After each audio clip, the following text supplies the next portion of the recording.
Yeah, so the last couple of years of my career, I wasn't so worried anymore that there would be any drug test. And I knew by then with experience that if ever I was taking marijuana and UPS had reason to suspect that and drug tested me with our Teamsters, we were Teamsters members, they cannot fire you. They have to send you to rehab.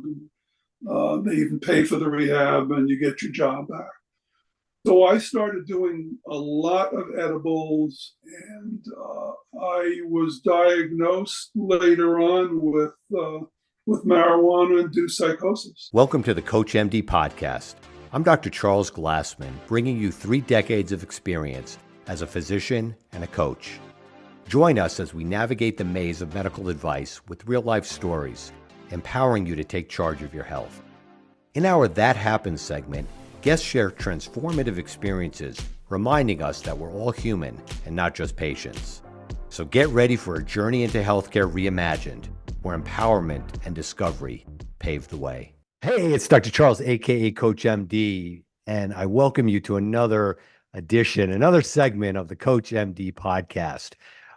In this podcast, what I really strive to do is to get people on who become experts on themselves. Most podcasts, of course, with great information and important information. But what I like to do, and what I tried to do in my 30 plus years as a doctor, was listen to the people when I talk with them and try to understand what they know about their own life, their own condition, their own conditions, and how they can help others share and how they've adjusted to them and what they've done. And today, my guest is Stuart, and you'll hear me call him through the broadcast Stewie, Stuart. He'll call me Charlie or Chuck or whatever, because Stu and I go back a long way. We've been friends for many years. Our friendship started, we were introduced by a mutual friend when we were teenagers, when we used to play touch football on Sundays. And Stu and I bonded right away. There was a connection. And as we got older, we'd go out with friends and, as young people do, we went to bars and hung out, but we'd always find ourselves gravitating toward each other.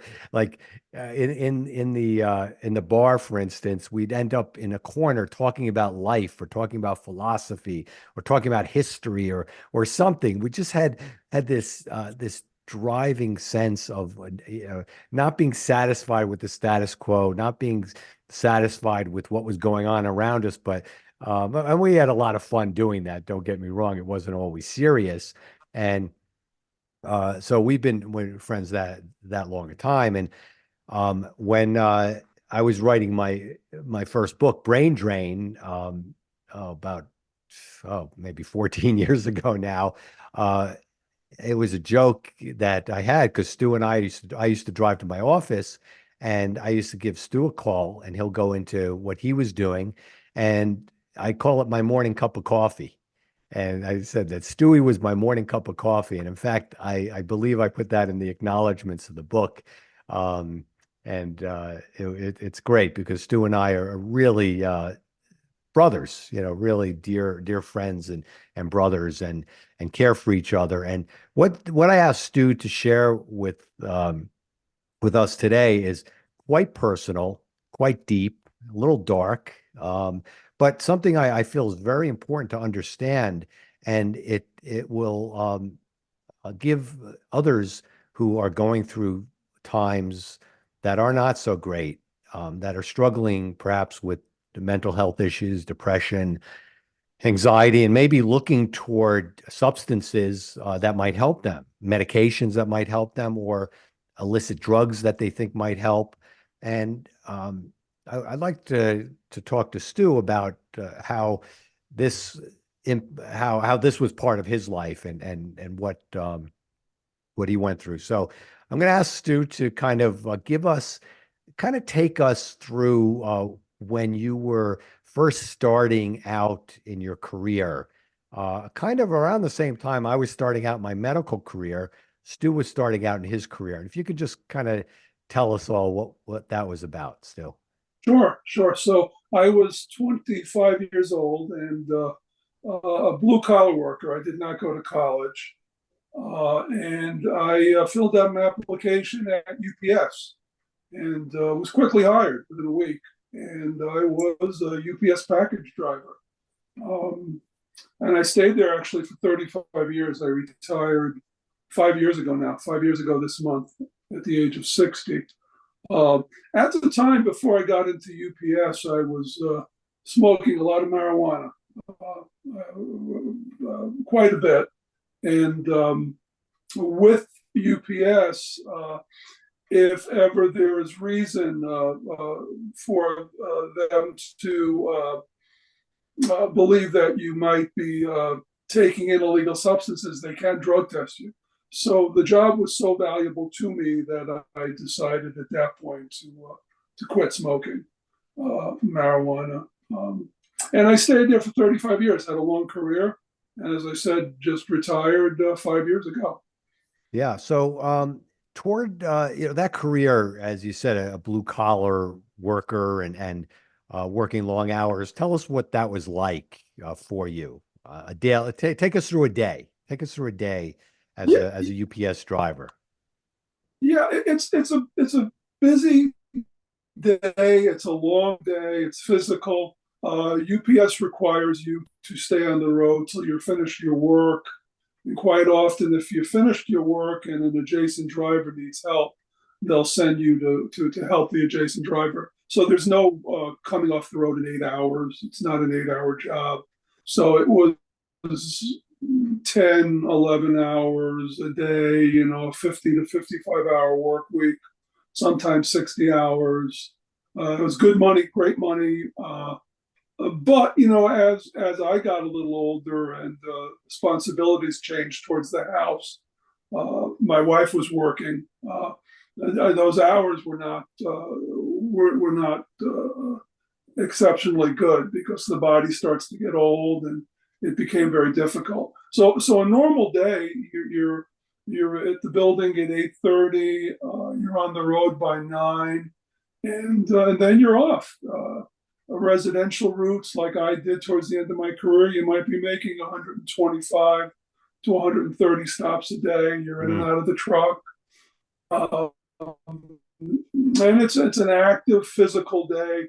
This time of year in the winter, when it's getting dark at 5:30, you might still have 3 hours of work left at 5:30. So you're looking forward, or actually not looking forward, but you're looking at 3 hours of working in the dark, and which changes the landscape of your route. You know your route well during the day, but some of the residential and suburban towns that I've done in the dark, it's a different landscape. So it's a very long physical day. Yeah, it is.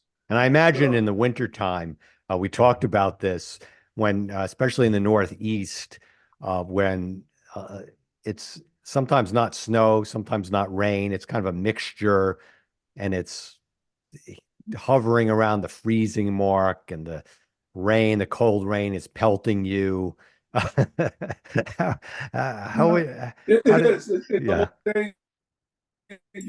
No matter what you're wearing, there is good gear. It gets into your bones, and you get wet, and it's rough. It's rough. And the thing with UPS, it's a 5-day week. There's not a lot of turnaround time. We often talked about at one stage UPS was calling us industrial athletes. Industrial athletes. Right. And the thing that we would share with them was that athletes have time off between their games. Yeah. A football player a week, a hockey player a couple, 3 days. For us, you got home, let's say at 8 o'clock at night. By the time you settled in with your family, you had dinner, you took a shower, you were to bed, and you were up the next morning and back at it again. So, you never really had recovery time. Yeah. And I had many injuries through my career, and that was part of the problem too. You really didn't have recovery time. So nagging injuries stayed nagging injuries for a long time. Yeah. So, in the fitness world, in the gym world, they're always talk about recovery. And so you could be in a gym and you could be lifting, uh, let's say squatting, 150 pounds or whatever one day, and the next day that those muscles that you use, you talk about resting them. But when you're an industrial athlete, as you were, Stuart, you were such a manly man, industrial athlete, as you were. I think that's a great euphemism that they use. You were lifting 100-pound boxes, 80-pound boxes, whatever, throughout the day, and then you had to go right back. So I could see how that could wear on you. And so in your career, it was very physical, very demanding, can wear you down. And as we talked, and we'll talk about in a little bit, can really wear you down both physically and mentally.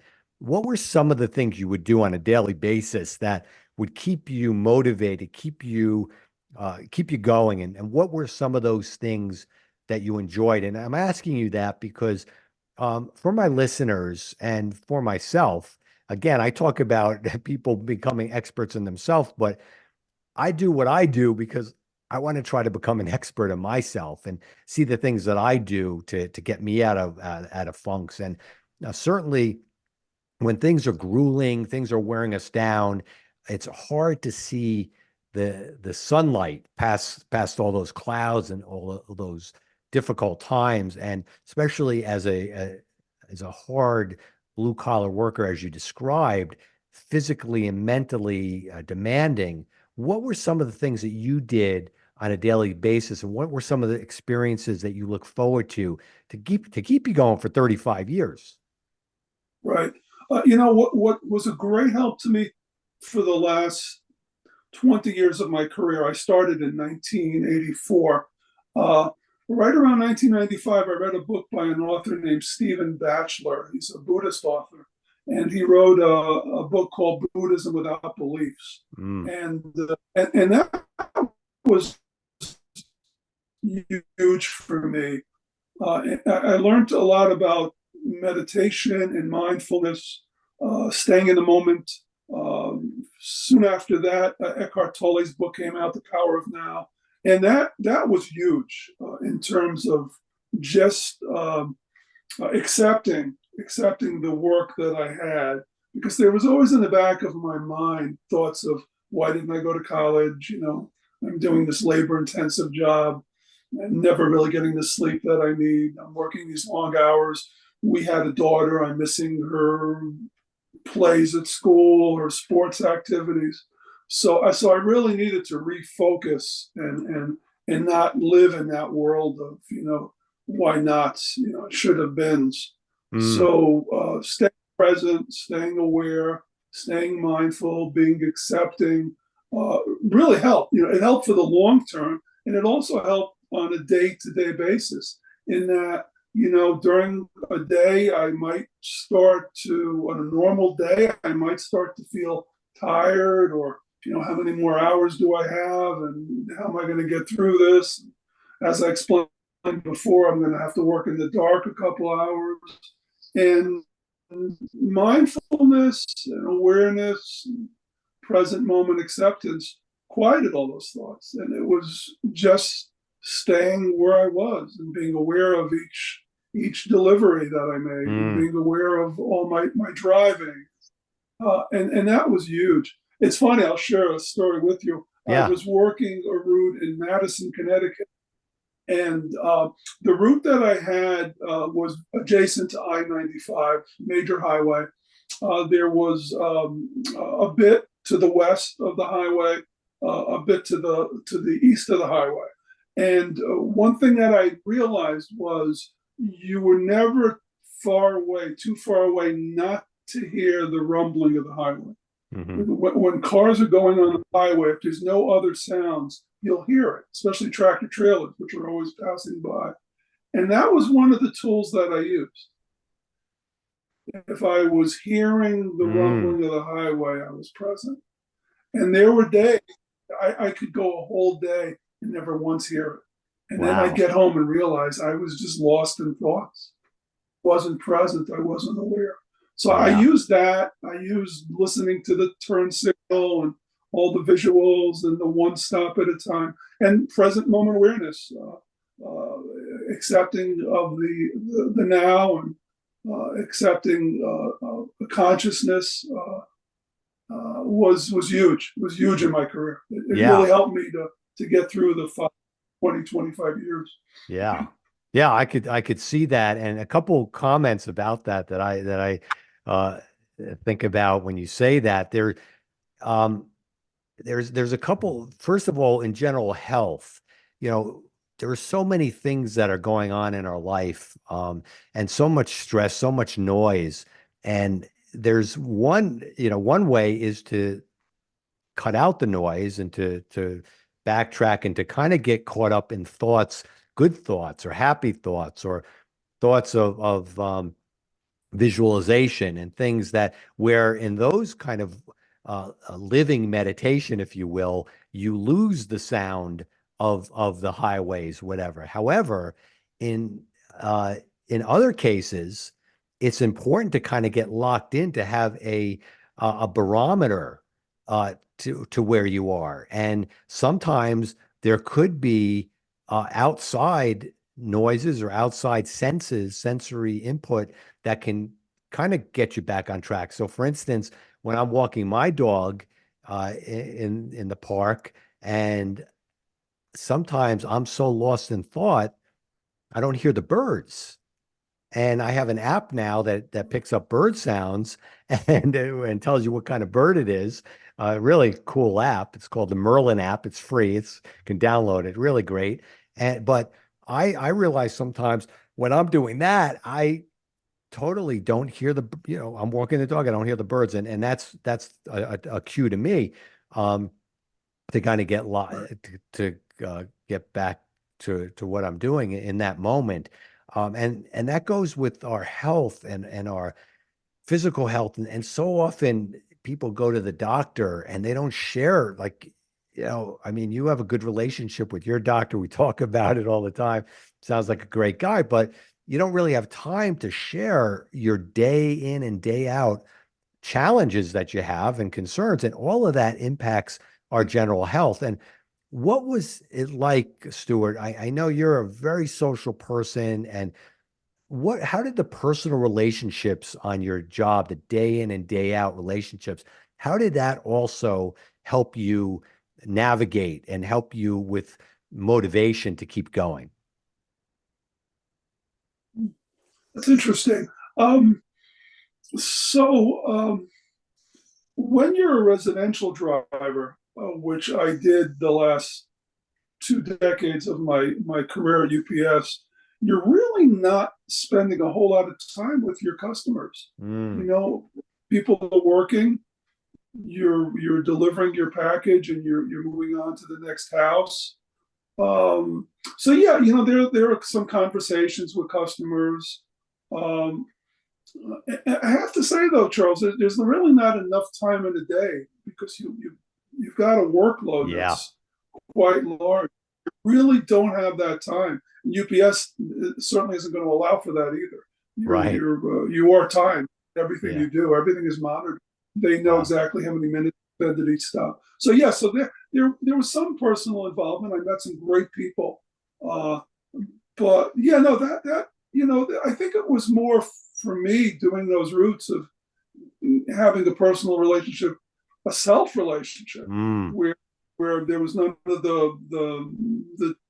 the back talk and the negative thoughts, and that was having a great self relationship was important, I think. Yeah, I could see now, because you're for the most part you're alone, except during the holidays where they hire a helper. So you have a lot of time on your own. So you could be in your head a lot. You can. Yeah, and certainly there's different ways to do that.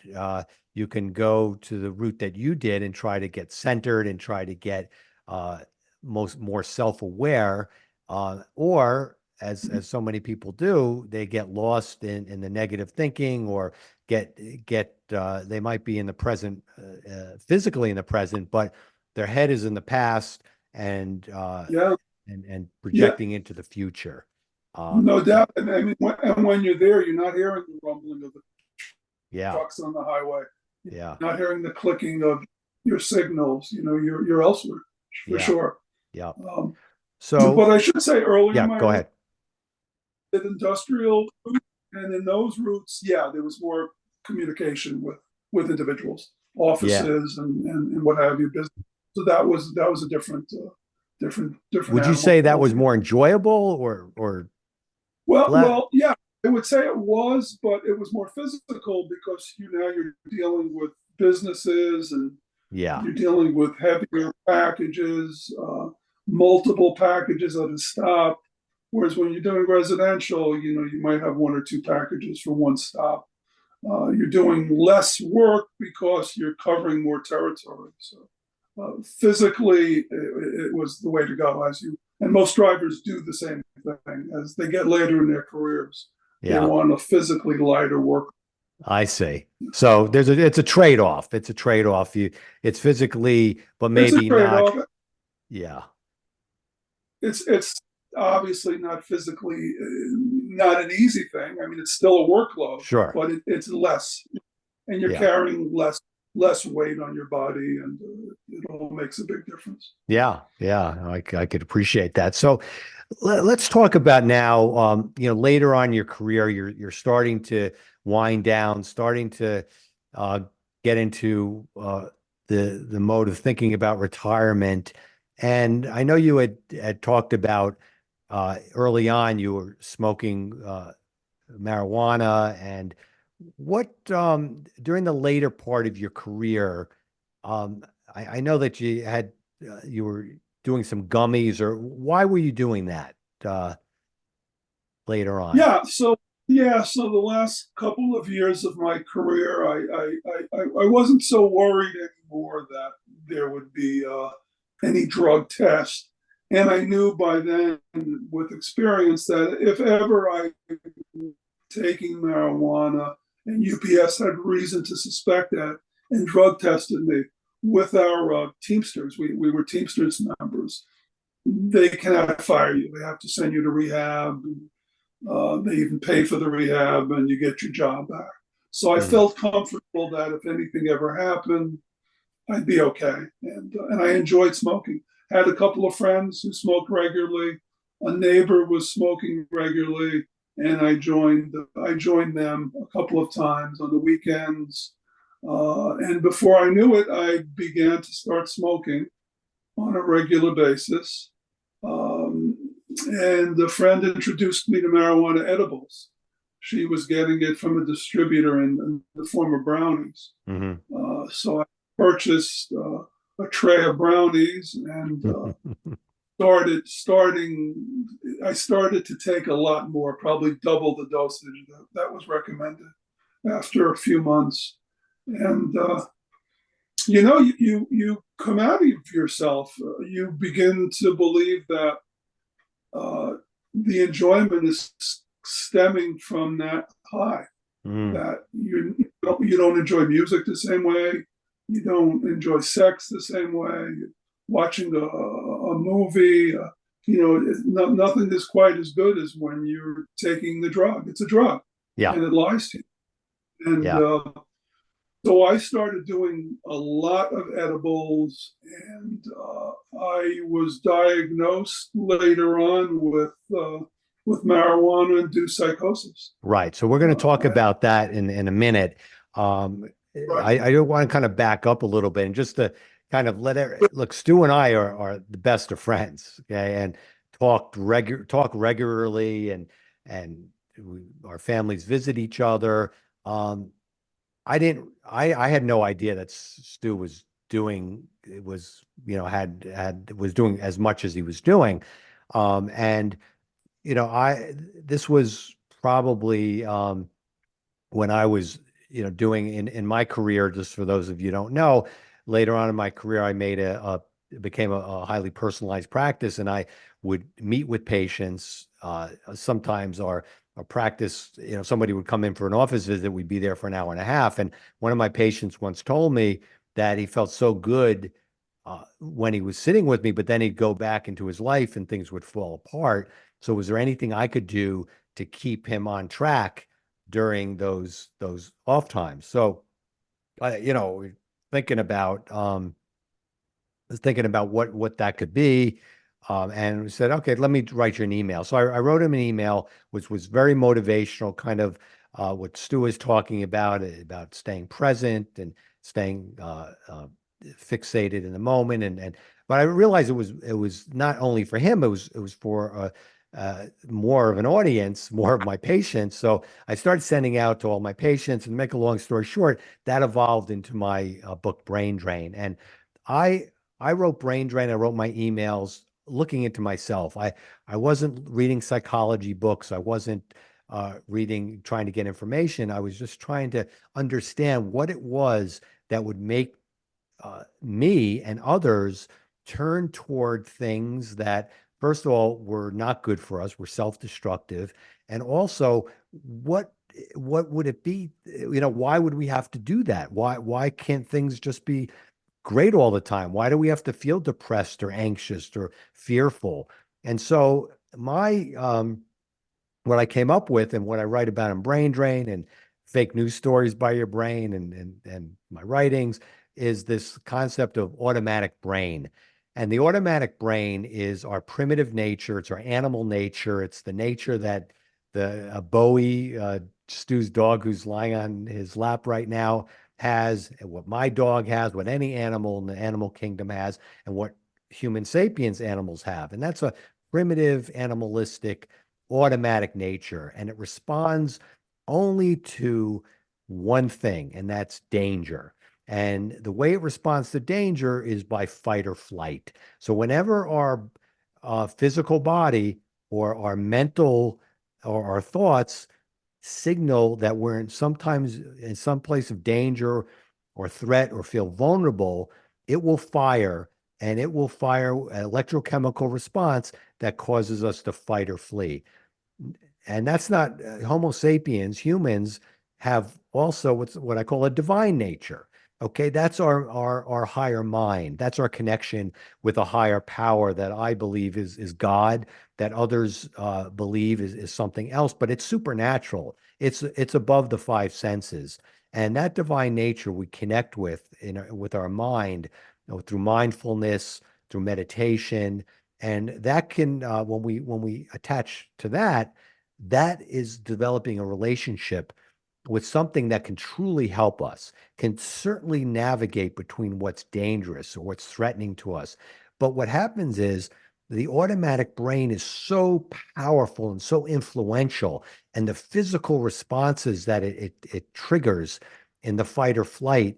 And the fight or flight doesn't have to be what you think about with your heart racing, whatever. It's life being dangerous. And what Stu's describing the later part of his career, I want you to talk about what were some of the so-called dangers or threats, or what was making you feel vulnerable in your later part of your career that might have made you flee, in a sense, to a substance to help numb it, to help you withdraw from it, instead of allowing you to become more mindful in how you were going to deal with it. So maybe you could talk a little bit about that. Yeah, no, that's interesting. One of the reasons why I started to smoke again regularly was there was a definite element of a lessening of my physical pain at night. I get home from work. By this point, I had a back injury, surgery. I had 2 shoulder surgeries, and it helped. It did help with the sensation of pain, and it also helped me to sleep. Can I just interrupt 1 second? I just want to with pain, because it's very important, because pain is a signal of danger. That's our body's signal that maybe something is wrong. Okay, go ahead. Sorry. Right. But it's interesting. I felt as if, and the drug lies to you, I felt as if I was getting more spiritual. Suddenly I had the sense that my meditation was deeper, my understanding was deeper. But that was really all lies. That was not the case. that was not the case. And that's, when you're high, it all seems that way. It all seems very real and very true. And certainly there are some people who might have realizations under the influence of marijuana or mushrooms or what have you. Yeah. But that wasn't really the case for me. Was there something else to it? I don't know, Charles. Yeah. I don't know. Well, let me just and again, this is not, we towards the end of you, because as we're approaching what we're going to get into in a second when you talk about the psychosis, what were some of the senses that you were starting to develop to have about your future, or maybe your past, or things of that sort that you may I don't want to tell you what well, there is. Yeah. Right. Well, there is worry about where you're going to stand with your pension and your retirement and Social Security. I had in mind that I would be making a play for Social Security disability due to my injuries. So there was worry. It's true. There was worry there. Maybe that's something that the marijuana helped to calm, or at least apparently so. Right. So yeah, to your point, there was some fear. Yeah. If I look at it that way, I would say there was some fear of what was ahead after retirement. Because money is extraordinarily powerful danger trigger. Because think about, money is our currency. Money is how we trade, how we a lot of us value ourselves. We think of ourselves as successful about how much money we have. So money holds a very powerful survival symbol, a symbol of survival. And that's because it provides us food, clothing, and shelter. So on a level, our automatic brain has stored the fact that we have that money represents survival, and lack of money is danger, threat, vulnerability. And certainly if there's any type of situation that might be impacting that. And so Stuart was on his starting to head towards retirement and wondering what that was going to look like. Not having an income anymore, a direct income where you do your job, you get paid, but more of a passive income with pension, possibly disability. And it was kind of up in the air. So could possibly a lot of us will turn toward things to, again, the automatic brain detects danger. So money, worries about money, even if it's not even to the level of consciousness, on an unconscious level, causes the fight or flee. And one might think, and I think it's just a theory, that part of using the substance is to flee that danger, or to somehow thinking, and it fools us. Like you said, it's a liar. It's like what I say, fake news stories by your brain. The brain conjures up all these stories to help protect us from potential danger or made up danger, even if not real. It doesn't have to be real. Fear, the whole acronym that many people say is false evidence appearing real. Well, there were a lot of unknowns. So you started doing the pot and you went to the edibles, and kind of take us how that now developed. And then we're going to bring it up to that fateful day in October of 2018. And, it brings tears to my eyes when I even think about it. But I want you to kind of lead us up to that, Stu. Right. With the gummies, how the gummies play. Yeah. Yeah. Or brownies. Brownies, sorry. No, it became other than recreational. Whereas at first it was recreational, on the weekends, maybe once in a while at night after work. It became a daily occurrence. I was doing edibles on a daily occurrence, and with the edibles, it was a different kind of high. and it seemed like a deeper experience, and they were very powerful, and in some ways a bit mind altering. I understand. I have friends who do them recreationally and are fine. You know, they rely on them, but I was one of the estimated 10 to 15% who, by doing them, succumbs to marijuana-induced psychosis. Right. And a lot of people don't realize that we're legaling the drug. I'm not even comfortable calling it a drug, but we are legalizing it, and we're seeing. I have a friend who's an emergency room physician. He said that an amazing amount of young people and 20-somethings and 30-somethings and older people my age are coming in with just this, coming in with incredible paranoid feelings, and their family members are bringing them to the emergency room. Yeah. So it's taking a toll. Yeah. Sure. So in 2018, you were heading toward retirement, and if you don't feel comfortable talking about any of this, just let me know. You stop me. But No.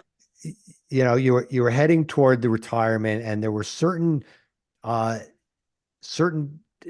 of things that because you were doing these regularly, you had this looming over your head about the disability, about retirement, and I remember you talking about certain things that you were fearful of, and they did seem a little bit over the top, but I didn't know the exact situation. But I remember you sharing with me some things that were paranoid that you started to kind of think of. And again, I just want to back up a second and just bring the automatic brain, our primitive nature. When these things happen, there's always something. You may not be able to identify it. So, if you're depressed or you have anxiety, you have panic attacks, you have insomnia, and what Stuart's describing, there's always something. It may be on an unconscious level, but it's always something that is telling you that there's a danger that's lurking, and the brain will do whatever it takes by all means necessary to help you fight or flee that danger. So it will conjure up thoughts, it will conjure up all sorts of things, and it doesn't need a drug to do it. But a lot of times when you have a drug or a substance, it can lower the threshold for those kind of to unleash, to break any type of stoppage point to that kind of going overboard. And especially if the dangers are starting to get severe and you're starting to fearful about the future.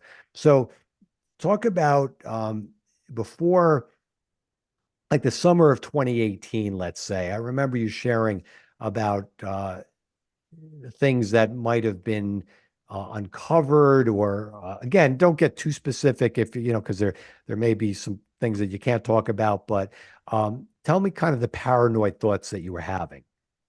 Yeah, rational thought kind of goes out the window, and you really start believing what your mind is telling you. And now my injuries were pretty significant. They were real. There was no reason at all for me to question our insurer, Liberty Mutual, who was the comp insurer for UPS. And I'll vouch for that. No, they were real. Yeah.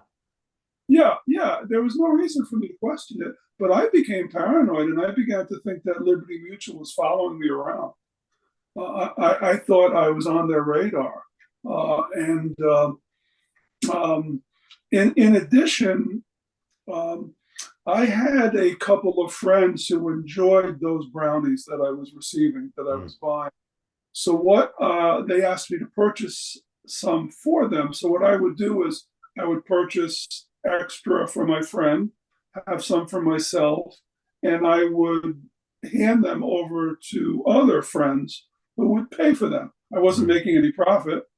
But I got in my mind that I was being watched also by the authorities Mm. for selling marijuana.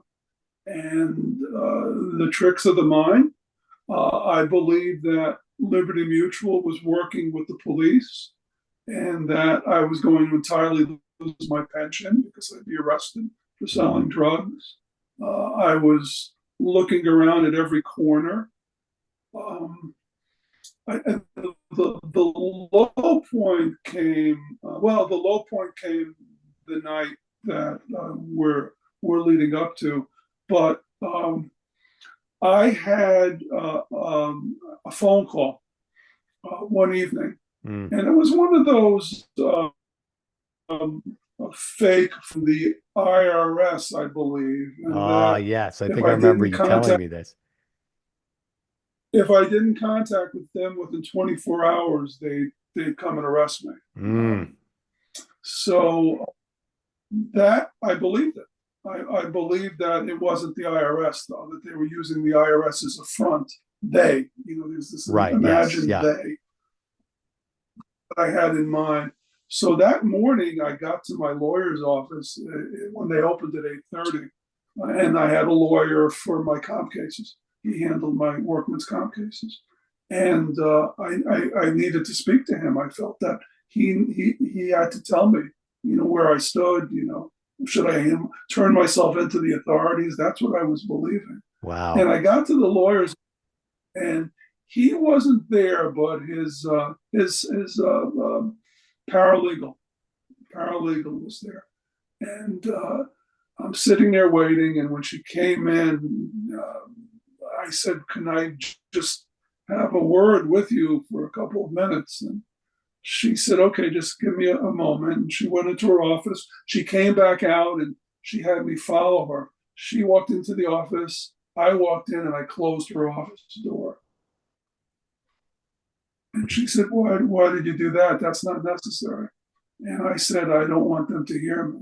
Mm. And she looked at me and said, Who is going to hear you, Stu?" And I said, "I think it's the police and Liberty Mutual." And she looked at me and said, "You're really worrying me, Stu." Right. And I left there. I left there feeling humiliated, but I also believed that I was right. And Yeah. she just didn't know. Wow. Anyway, got home that morning. I got home that morning. My wife and I are having breakfast, and our front doorbell rings. And my wife goes to get it, and she opens it up, and I'm looking from the kitchen to the front door. There's a state trooper at the Oh door. God. Oh my God. And I thought, this is it. It's over. And my wife is talking to the trooper. She invites him in, and I'm convinced this is it. They've got me. Yeah. So the Wow. state trooper was there because one of our neighbor's sons was applying for the Connecticut State Troopers, Oh, and they were canvassing the neighbors just to ask about the young man, what our impressions were of the young man. And when he left, I was convinced. I told my wife that was a front. That's not what's happening. He was there for me. He's feeling us out. So that's where I got to. Right. Yeah. Sheer paranoia. Thinking on any level that is rational was quickly fading from me. Mm. Yeah. This is Quickly. really. Also, Yeah. Go ahead. Sorry. It was beginning to lead into depression. Yeah. Depression started setting in. I'd never suffered from depression, not through all my years. I really never suffered from anxiety. I didn't know what anxiety really was in terms of having panic attacks, which I was beginning to have. And that was all taking place at that time during those summer months leading into the fall. Yeah. Yeah. So, as I was saying, and I, I'll be reiterating this in my podcasts all the time, is that we always have to look for a trigger, something underlying, and when depending on what the danger is, the reaction of the automatic brain, the fight or flight is going to directly correlate with the degree of danger. So as I look back, I look at and a lot most of the time you don't even realize it. So many, for instance, cases where people have had major trauma in their childhood, that's a very strong danger memory, and that will correlate with very severe mental health reactions in the future. Now, you're somebody who didn't have this, but all of a sudden you started to have it. And I would say the marijuana lowered the threshold for your fight or flight to kind of take over. So we develop coping mechanisms throughout our life. And you obviously had coping mechanisms because we're all faced with things that can cause us melancholy or depression or anxiety over time periods. But many of us have coping mechanisms that I would say come from our higher mind and our ability to think rationally. But when there and those are minor dangers, but when there are dangers that are lurking, such as what's going to happen to my future, what's going to be with my wife, is she going to be able to live if I'm in jail, or if I'm these are severe dangers or threats. Okay. And I think that the marijuana was lowering your threshold to really let it go wild and let what I say, the automatic brain, cause an extreme fight or flight. And so coming into the fall of 2018, and I remembered very well because the Red Sox won the World Series that year. And the night before, the night before I had a hip replacement surgery, that was in October of 2018. The Red Sox had just beaten the Yankees in the championship series to go into, or was it the division series? I forget. But anyway, they had just beaten the Yankees. I had my hip replacement surgery, and Stu came by on Saturday, was as he does often, but by himself, not with his wife, and he was going to spend the day with us just to see how I was doing and leave the next day. And I remember that night we watched an episode of the Black Mirror on Netflix. If any of you are familiar, it's kind of a Twilight Zone-esque show, but it's a lot darker in a lot of ways, more contemporary, and a lot of the more contemporary art forms in that genre tend to be dark. And so Stu was a great friend, came over, and was happy to see that I was kind of up and around only 3 days after hip surgery. That's another story, which I'll tell another occasion. But tell us a little bit, because it was peaking now, your paranoia, and tell us what the events that came about after that. Yes, I was pretty good at hiding it. Yeah, I was you were, I'll say. sharing it with my wife, and my wife Debbie, and she didn't know what to believe. And we have a daughter who's in the mental health field, worked at the time at Silver Hill Hospital. She was a counselor for drug and alcohol abuse.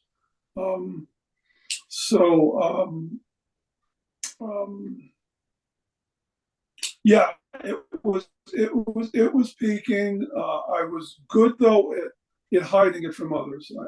I could still really play the part of a sane human being and quiet all of it. I was able to do that for periods of time.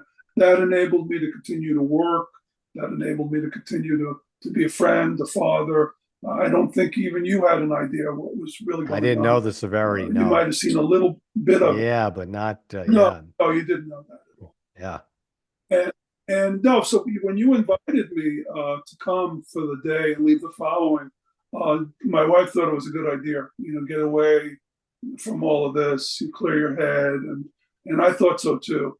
And I got to your house, and that afternoon, I really wanted to have you take you to your office and spill the beans, tell you everything that was going on. But you were recovering from your surgery. Yeah. Your son Jeremy was there. He was visiting, and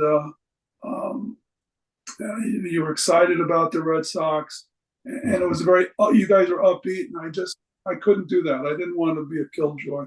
And also, I think beyond that, I didn't want to expose myself to my friend.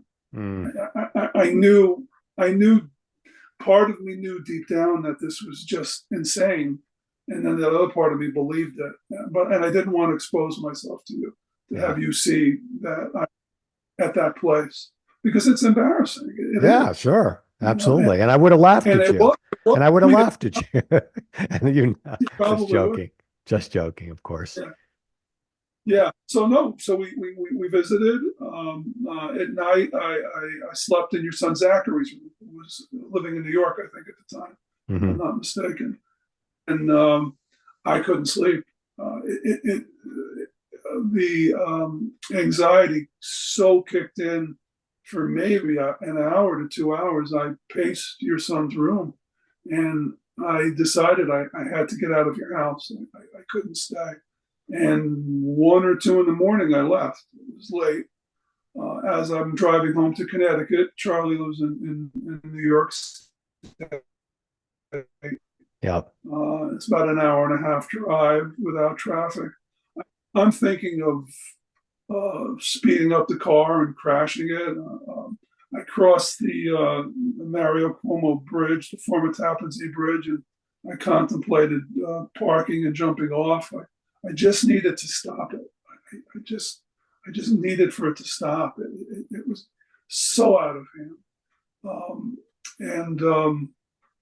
At one point, I undid my seatbelt and I started to drive fast down the Merritt Parkway before heading to 95. And I thought I'll open the car door and just throw myself out. Couldn't do that. And then finally, I got to the rest stop in Milford. By now, I'm on 95, and I parked. It was maybe 2:33 in the morning. I grabbed some paper and a pen in the car. I went inside, and I purchased a coffee, and I started writing goodbye notes. I wrote a note to my wife. I wrote a note to my daughter, Sarah. I wrote a note for my brother, and folded them up, went back to the car, placed them on the dashboard, closed the car, and I walked out onto the highway. And my plan was to step in front of an oncoming tractor trailer. However, it's easier said than done. I was right there on the shoulder of the road, and when these trucks are coming at you, it's dark, the lights are on, the sound, it was very intense. And at one point, I must have been there for 5 minutes at least. At one point, I was able to cross into the right lane, the far right lane, and the tractor trailer swerved to the middle.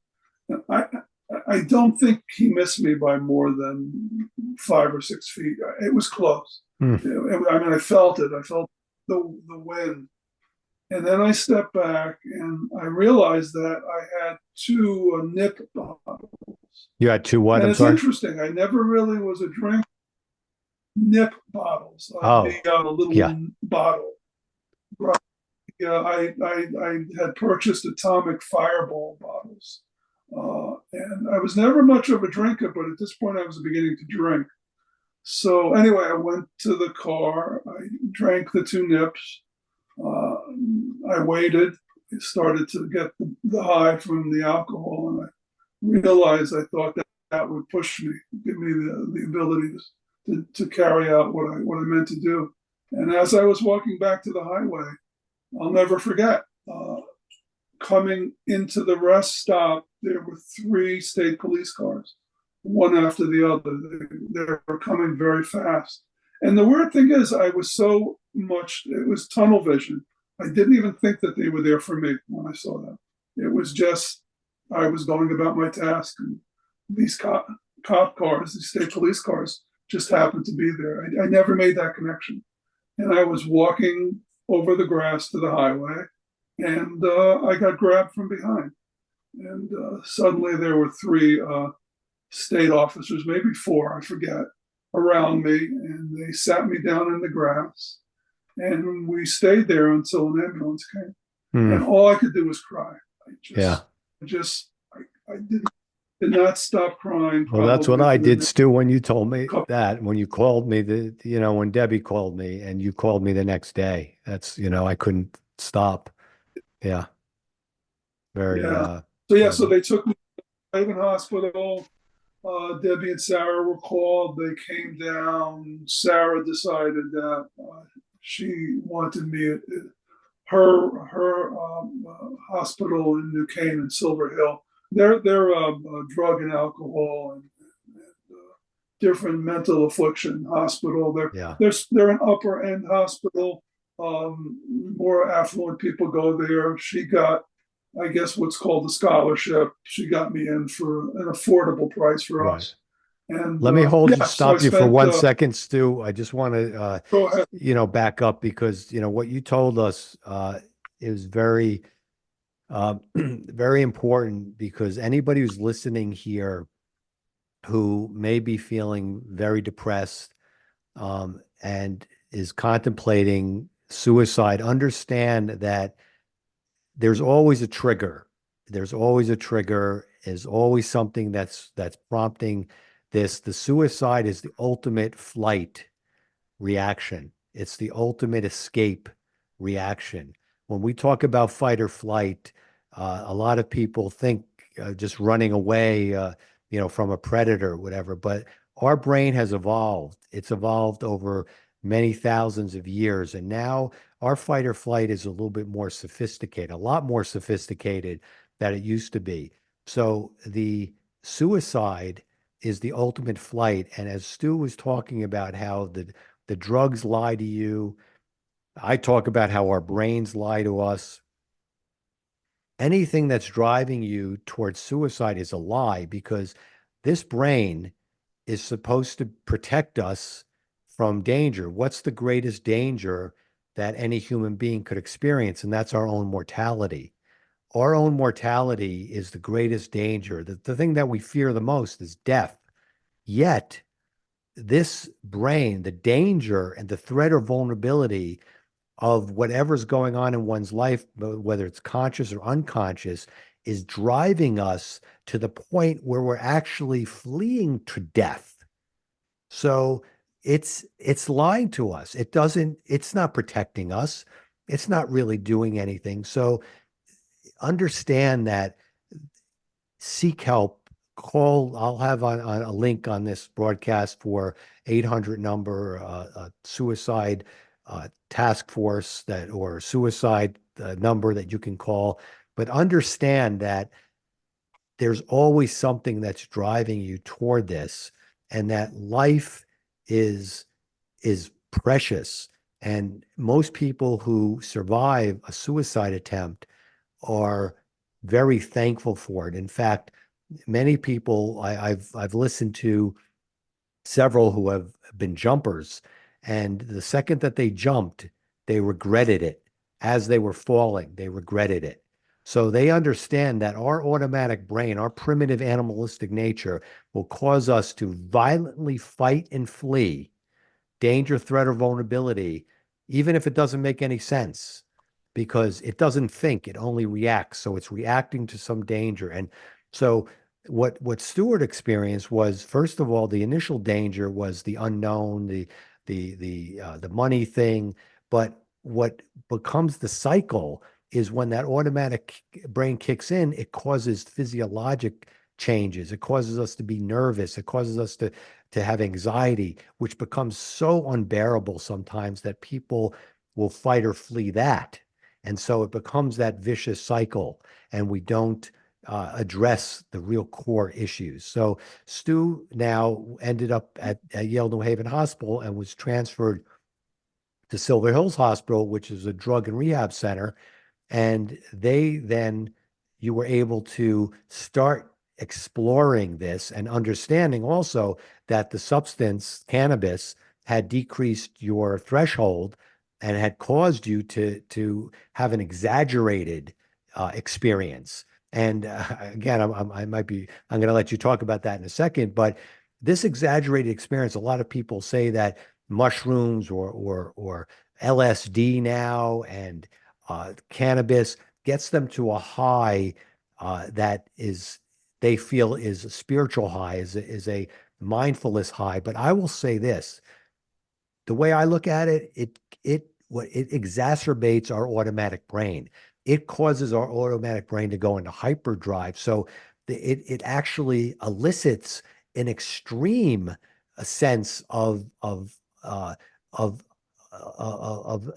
response or a reaction to danger. So it's not pure, it's not real. And this is my opinion. I'd love to hear what you think about it. I'm sure a lot of people will disagree with me, but it's not true mindfulness or spirituality or connection with our higher power or God or Almighty, or if you the universe, if you believe that. It's not. It actually keeps us here and causes those reactions to be in the physical world and an exaggerated fight or flight. So anyway, so Stu, you were transferred to Silver Hills Hospital, which is a drug and rehab center, which are a very fine reputation. And what were some of the things there that you learned about yourself or about your experience about the marijuana that you could share with us? Yeah, so the first 4 days at Silver Hill, I was in an intensive care unit, and these are people who they fear will commit suicide if the opportunity presents itself. They watched us very closely. Quarter-hour checkups in her bedroom. I mean, the whole thing, Charles. I mean, you had no shoelaces, certain type of clothes. They rifled through everything that you had that you brought into the hospital. It was intense, and they were watching you closely. And then from there, I did a 4-week stay at one of their houses called 𝐔𝐍𝐉𝐎, which was a men's house dedicated to people like myself who were suffering from alcohol and drugs. There were a lot of people who were more severe addicts, alcoholics and heroin addicts. I met all sorts of guys. There were probably about 8 or 10 guys in that unit, and it was revolving. Some people were finishing their 4 weeks, and new people would come. I have to say it's interesting. It was almost like a dream. Yeah. Looking at it now, there was a lot of instruction. And one of the things that they did was they kept you very busy. There was all sorts of instruction. There was AA meetings inside the home that we were at, and we also went to physical meetings in the town of New Canaan. There was therapy with individual therapists. I mean, the place is it's beautiful. Yeah. The house we were in, lovely. The meals were really good food. It's an upper end establishment. Yeah, people pay for it. But looking back at it now, it almost was like a dream. It really wasn't clicking with me. I was there. I was no longer doing the drug. They gave me medical. You're breaking up a little bit. So, Stu, I'm going to just repeat because you broke up a little bit. They were giving you what? I got on a couple of different psychiatric meds. Right. It's everything that you see, in the movies. It's pretty intense. But again, it was about a month. It was for me. I really wasn't open to the experience where I really felt like I was learning. It almost was like time stood still. It was just a very, very surreal, very surreal. Yeah. I could understand that because I talk a lot about understanding ourselves and the idea of the automatic brain and what I've written about. it's easy to conceptualize and to understand, but sometimes when that vicious cycle happens, when the danger trigger happens and it elicits a physiologic response, which causes the brain to detect more danger, which ramps up the response, and it just keeps going and ramping up more and more and more. Sometimes you need something, an external medication to interrupt that. And that's where the psychiatric meds come in. And they don't have to be permanent. Sometimes they are, but they do numb it and they do stop that cascade. And when that happens, I hear our dog barking in the background. You can feel the way you felt initially and not really getting to the substance of what might have been. And so what I'd like to do is kind of fast forward a little bit after this happened, and I know. Tell us a little bit about what happened when you got out of the rehab. Yeah, yeah. So I got out. I followed that with outpatient therapy. It was 6 weeks at Silver Hill. It was 4 days a week, 3 hours a morning, random drug tests. When that finished, that was running from January till February. It was that heavy duty depression kicked in. Yeah.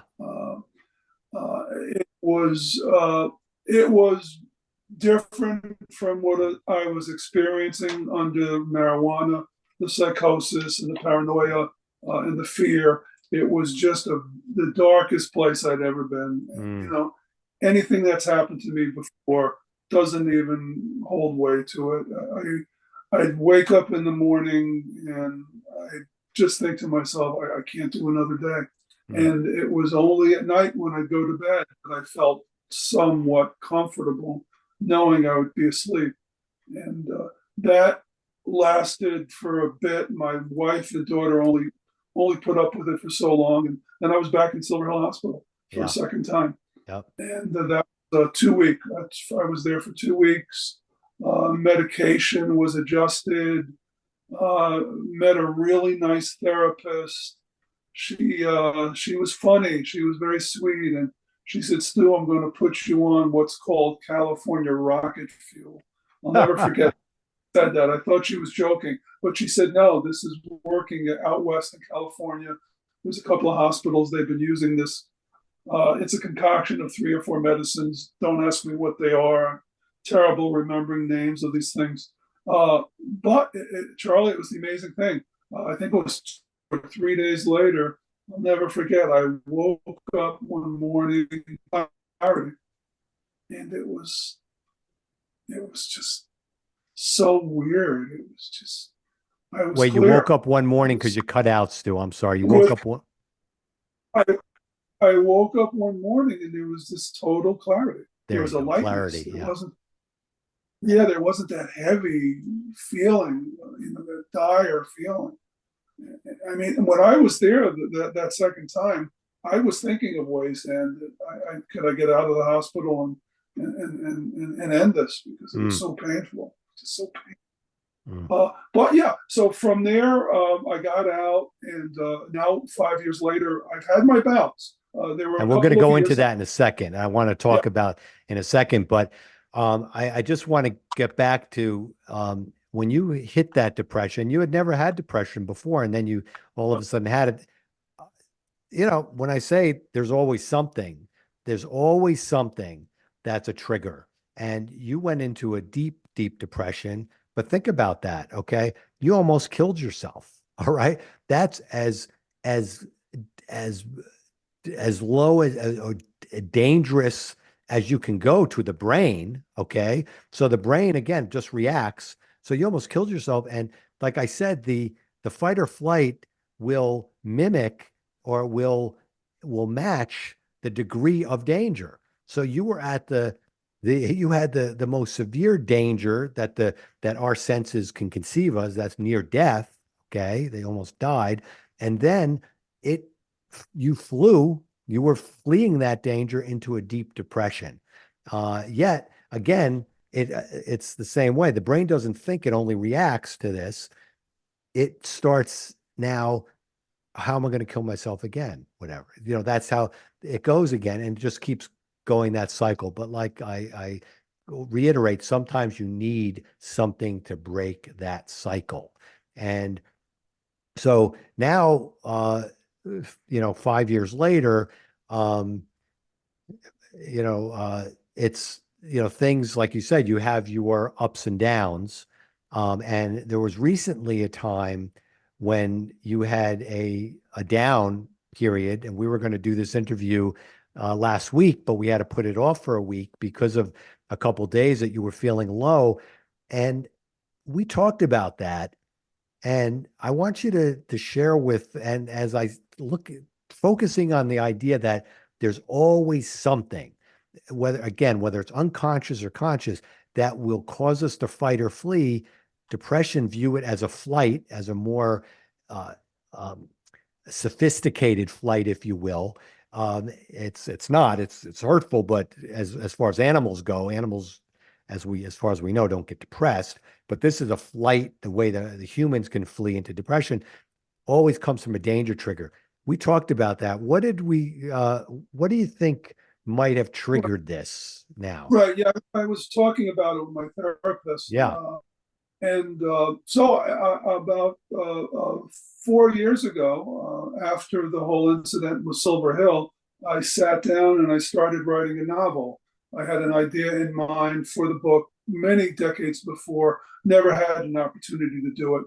UPS, the workload just wasn't going to give me the space and the energy to sit and write this. Started writing it, and we just a friend of mine joined me in, and we our writing team, and just completed it. We just finished it, and sending it out, looking to secure an agency to represent us. What's the title of the book still?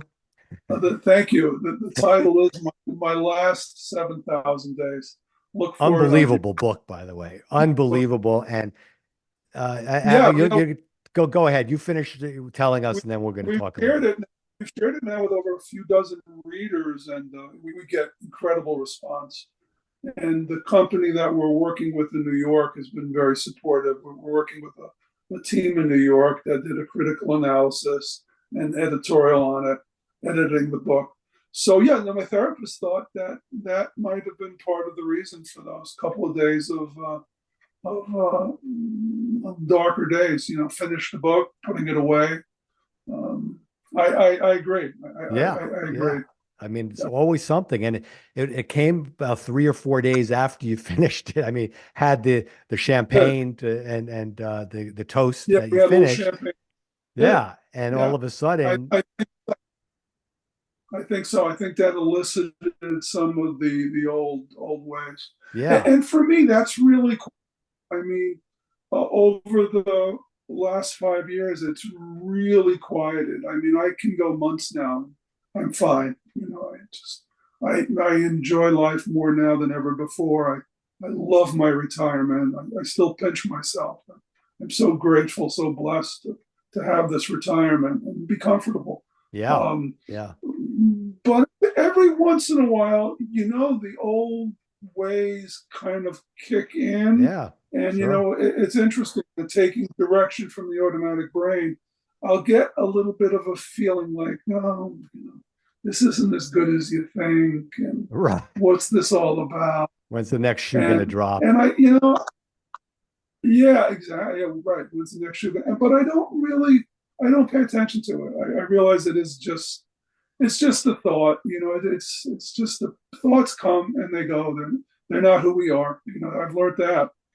Thoughts are just thoughts, and that's all it is. Yeah. But it can get to a place where you finish a project, you love the project. I love my protagonist that we wrote, and we're putting it down. It's great, and I can't wait to see it in print because it's really great. I mean, it's emotional, it's funny, it has all the facets. And when you tell the story about how you felt, that kind of triggered a few days of depression, melancholy. When I before I wrote Brain Drain, I was working on a project with another person toward corporate wellness, whatever. We worked on it for about a year. I put in a lot of time, and one morning, it was a Saturday morning, I get a phone call, and this person said, I don't think I could go through with it. It's taking me away from other things in my life, and I don't think that's it. And it was over. Like after a year of hard work, it was over. And I I was feeling, I never really felt down before, bordering on, depressed, but it it lasted about 2 hours. Okay. And I don't mean to minimize anything about what anybody goes through, whatever, but I want to tell you what what kind of came to me, and we'll talk about a little bit about that with you. I remember taking a shower, sitting down to meditate, and I got three strong, inspiring words that came to me. And the words were, you don't need anybody but yourself. Pray, meditate every day, and turn your weekly messages into a book. It came very strongly to me. And that's when I was writing those weekly messages, and it evolved. And the next, this was a Saturday. I used to put out my weekly messages on a Sunday or a Monday. The next time I did it, it was the first chapter of my book. And that kind of got me over it, taking that action step. And it's very important. There are many action steps that you've done to help with that, to get you into life, back into life. You're with the dog park and some of your other things you're doing, and some of the other ideas you have with other books, or now what you're going to do to get this published, and how, you're taking action. You're not just sitting back, and you're, as hard as it is sometimes when people are depressed, taking action to try to get small wins, small successes can be very helpful. And I do want to talk a little bit, Stu. You shared with me, and again, trying to understand how one who's very deeply depressed, how could start enjoying life again. There are certain things that you've done, and there's also something that you shared with me about when your mother died and the aftermath. And I'd like to, I call these, these experiences as that happened experiences, because we can't believe that they actually happened. But how that kind of gives you extra strength when it comes to believing in something larger than ourselves. And then some of the practices you do to kind of connect with that something deeper. Right. Yeah. So I've always been the type that I need to see something to actually believe in it. I'm not one who believes many of the different practices that we hear out there, whether it be people who could communicate with the dead, or ESP, or all of these different things that we hear about. I tend to be a non-believer, but interestingly enough, so when my mom passed away, it was October of 2009. She, just to give you a quick background, she and I were best of friends. We were very close. Loved your mother. I loved her too. Yeah, I considered my mom a friend. I considered her to be one of my best friends, and she had cancer, lung cancer, and she survived 3.5 years, and 3 of the years were really good. Although the cancer came back, she managed it and did well. The last 6 months, she moved back up here north from Florida, and she was with us, and we had hospice out care and patient care. And it was really trying. It was just very, very, very difficult, and hard to watch. And I'll never forget, my mom was scheduled to go to hospice on a Wednesday. It was coming close. It was getting to that place where she needed to be in a hospice bed and monitored. So we had agreed that on this particular Wednesday, she would be brought in to hospice. The day before, my wife happened to be home from work, told my wife that there was a bed available for her if she'd like her to go. And my wife called me on the road. I was in my truck. She said that she'd be happy to go. And I told her I'll contact my boss and get off. And my wife said, no, that wouldn't be necessary. And my wife knew my intentions, that I was going to take family medical leave and be with my wife, and be with my mom, Yeah. until her passing. So I hustled through my day, and I'll never forget that night I got to hospice and walked into the room. There were 4 beds, and my mom was in the far right-hand corner. And when I walked in, my mom was smiling at me. She was comfortable, and it's like my shoulders dropped. It was a realization that it's over. This is, this last 3.5 years, this last 6 months. And I felt guilty about that sense for a while, but I realized, it was time for her to pass, time for her to leave this world, and and the suffering, and also our suffering. And it just hit me that suffering is winding down, and it was a sense of relief. Again, I felt guilt, but I got it. Anyway, I stayed at my mom's bedside. I didn't want to leave. I slept at hospice. They had a reclining bed. I sat near her. The hospice is in our community. It's only minutes from our house. So I went home and showered and ate every day. And I'd go back, and she passed. She passed on the 16th of the month. She was there for 14 days. She was in a coma the last 5 to 6 days, and very, very calm. I was the one to handle the rest of what needed to be done, with her belongings, her estate, and handled the funeral service. My mom wished to be cremated, and it was a couple of days after my mom passed.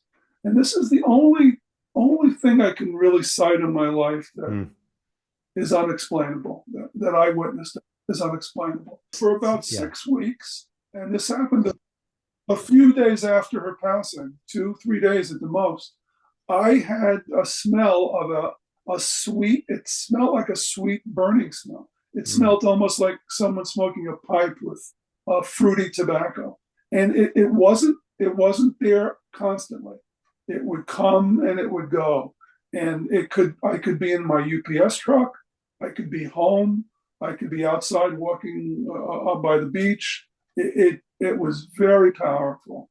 And the interesting thing, Charles, is I don't have a good sense of smell. It's very poor. My wife often will say, smell this or that. What do you think? And I don't smell it. It's a poor sense of smell. But that stayed with me. And I went back to hospice to visit a woman who was in my mom's room the following week. She had a couple of 3 more weeks of life, the doctors had told us. And she was very dear. And you got with other people, they're there with their families. And I wanted to go back and see her. But part of the reason was also I wanted to see if that was a smell from hospice, if I would pick it up, because I was there for so long. Maybe I got a sense of a smell. Right, like a memory or whatever. Yeah. Exactly. But it wasn't there. And it didn't even come while I was in hospice. It lasted for, as I said, a month and a half. And then it was gone just as soon as it came. Yeah. And, well, the only conclusion I reach is either something psychologically manifested in my brain, or it was somehow my mom reaching out to me. Giving you comfort, saying that even though I'm gone physically, that part of me is still with you. Yeah. And, yes. And yeah. I think those are. I do.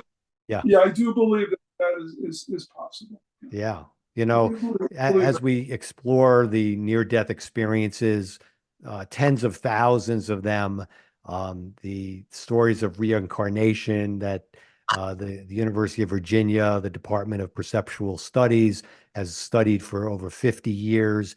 You start developing a picture of what kind of proof, in a way, of Yes. something greater than ourselves. And I think that when my mother passed, um, the night before she passed, my father was alone in my childhood. Well, actually, they had a somebody who lived in their house. He was there with her, and she was an older woman also. So the doorbell rang at 11 o'clock at night. So neither one of them was going to go to answer the door. Certainly not my father at 11 o'clock at night. Um, and that never happened before. So the next morning, my father went to the place where my mother was being cared for to find her deceased in the bed.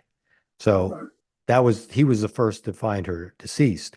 And so the feeling that I get is that my mother was ringing the doorbell telling my dad she was Yeah. really going to her eternal home, you know? So yeah, a lot of people will think about these things and say, well, this is just your brain comforting you. But if you start looking about the way I see things, and you don't have to see the way, this is how I process life, is by thinking about it as two distinct beings, that humans, and how we are animals, and how we can separate that with our mind and our divine connection through our mind, through something greater than ourselves. And so, yeah, I think, now I know that you practice certain meditations that you do, and you've explored some Hindu Buddhism. You recently went to a class with that. And do you find that that's helped you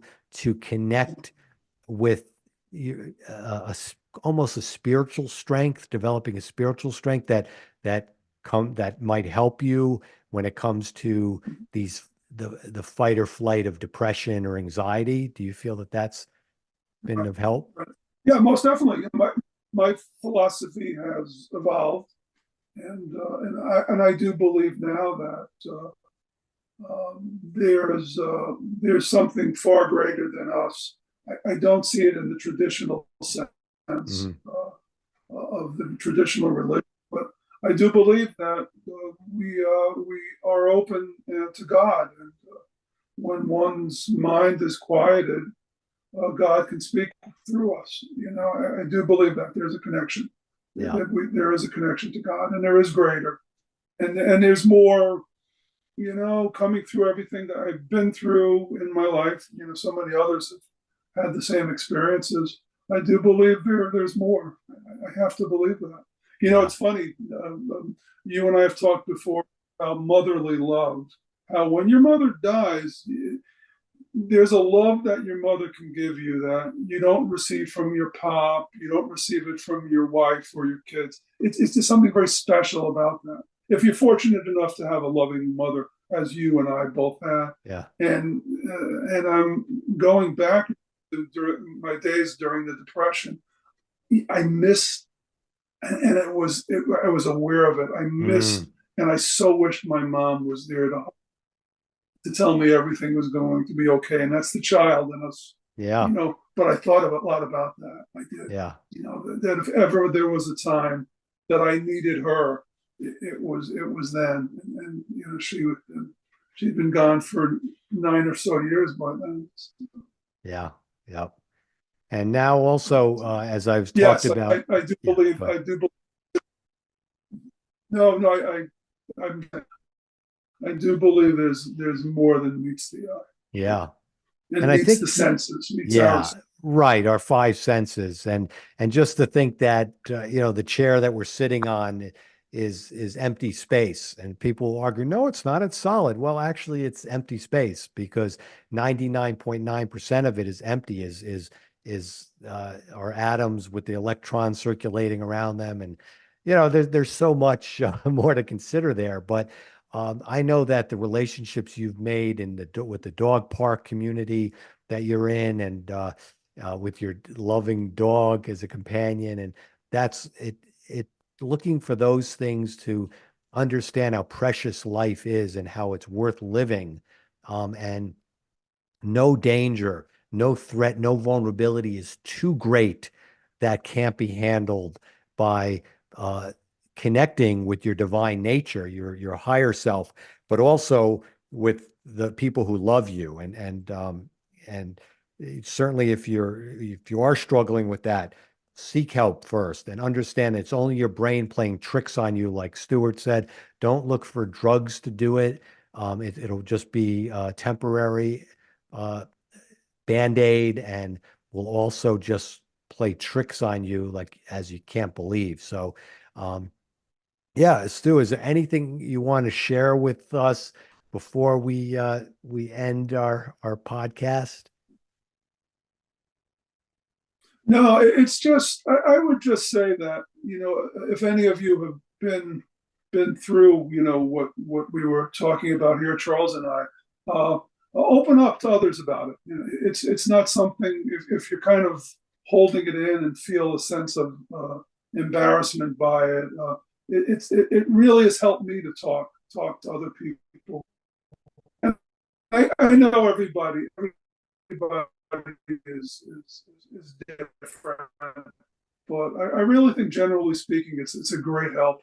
And the thing is, I now have talked to many people, and you can empathize. People who are going through depression or other things that are affecting them.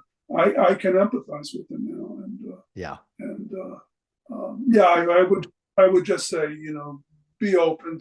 Don't be embarrassed by it. Talk. It's fine. It's an experience that you had in life, and it's to be shared. And you're there. I firmly believe you're there to help people. Once you've experienced, you're there to help others. Yeah, who are going through and you're it going to. as You're well. going to. I know you're going to do that, and I have done that. I also want to say that what's happened in the kind of the medical profession with psychiatry and psychologists is that psychiatrists can't do therapy anymore. It's just they can't live. Honestly, I mean, look, some people can't understand that, and well, they went through a lot of training and a lot of years, and they can't earn a living doing therapy because of what they're reimbursed. Some will do it privately. It is very expensive to do, but for the most part, for most people, seeking counseling is a challenge because most psychiatrists can't do it. They're just going to dispense medications because that's all they can really sustain themselves doing. So that's not really getting at the core. Again, that's just blocking that cycle, the spinning cycle of the automatic brain. It's very important. I call it the danger express. It's really important to get to the top of the danger express where it all starts. That when I said it's always something, and a lot of times that takes therapy, that takes being brutally self-honest, but being brutally self-honest doesn't always work with somebody who's really down and can't identify it because it's something triggering them majorly. And sometimes you need therapy. So it's good to seek that out. Medication can be helpful to stop that cycle, but once you get therapy, and you have to seek it out because it's very hard, I understand, and a lot of people are doing it, and it's online, it's available now, but to really get someone good, Stu found somebody. It might take some trial and error, but when you're trying and erroring, okay, seek to talk out with friends and loved ones, and see if you can get to that one thing that might be the source of why it keeps going around and around. So thank you so much, Stu, my buddy, Thank mi you, Charles. I love hermano. you. Yeah, I love you too. And we talk very often. I look forward to talking with you again and playing some golf soon. And uh, thank you everyone for joining the CoachMD podcast. Please share it with others, and especially if you know someone who could benefit from it. And until next time, I'm Dr. Charles, aka CoachMD, urging you to stay strong in mind, in body, and in soul. Bye for now.